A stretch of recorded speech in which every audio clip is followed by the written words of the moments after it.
So my literature piece is The Minister's Black Veil by Nathaniel Hawthorne.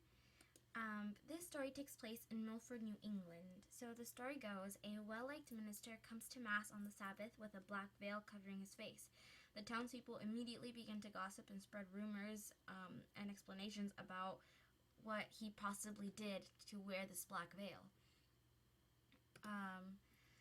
This story shows a variety of themes such as good versus evil, good and evil, discovery, loss, sacrifice, alienation, hypocrisy, as well as some styles such as stream of consciousness and the iceberg effect.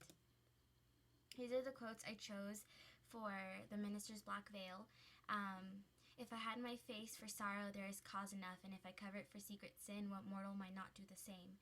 Second quote I chose was, irreproachable in outward act, yet shuddered in dismay suspicious. Kind and loving, though unloved and dimly feared, a man apart from men, shunned in their health and joy, but ever summoned to their aid in mortal anguish. And the last quote, each member of the congregation, the most innocent girl and the man of hardened breast, felt as if the preacher had crept upon them behind this awful veil and discovered their hoarded iniquity of deed or thought. And I chose these quotes to connect them with the minister's black veil. These are the invisible man quotes. The first one is, I am not complaining, nor I am protesting either.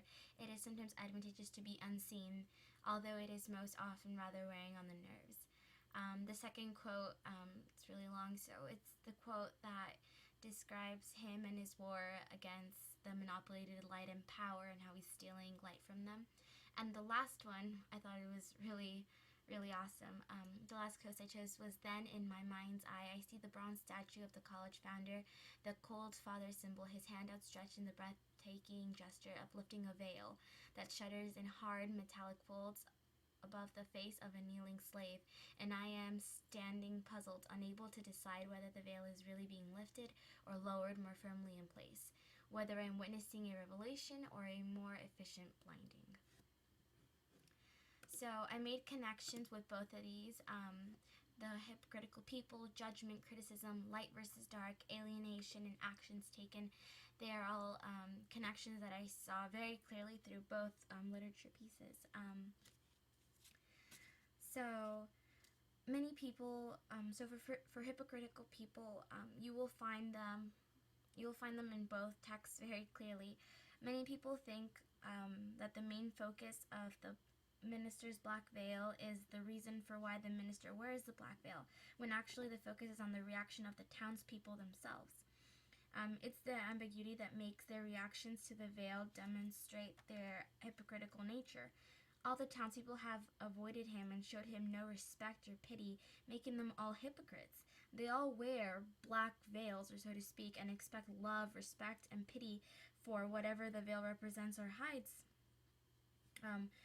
While speculating on the possibilities and awful crimes that the minister must have committed, they overlook their own crimes and flaws. The minister has been there for them, listening to their sins and helping them in their time of need, but he is completely avoided otherwise. They shun him only because of a simple veil, which they don't even know the reason why. They just automatically judge him. This demonstrates their shallowness, similar to the white folks in The Invisible Man. They shun and criticize black people. They judge them for things that are absolutely absurd and are probably things that they have also committed themselves. And similarly, alienation is found in both stories. The minister and the narrators are isolated, but not by choice. However, when it becomes clear to them that they are isolated, they choose to accept it because they see through it with different eyes. Their choice of alienation emphasizes through the use of explicit and implicit tensions involving themselves and their environment. For instance, in the minister's black veil, there's a time when before the minister comes in with his veil, there's adjectives being used such as bright and pretty, and after the minister appears with his veil, the words change completely to darkened, gloomy, and quiet. this contrast reflects one of the most important themes in the story, which is light versus dark, which can also be implied in the Invisible Man. And many people will confuse light as something positive and good, which isn't exactly true in the minister's black veil, because he is using that to criticize a society which can be so intolerant of individuals who have slipped from their own path of virtue.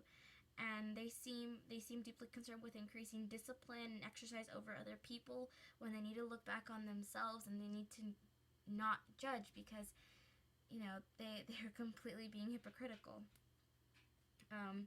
So this is evidence in the more implicit conflict between the individual and society, which includes themes that are in both the Invisible Man and the minister's black veil, of integrity versus hypocrisy, and free will versus conformity.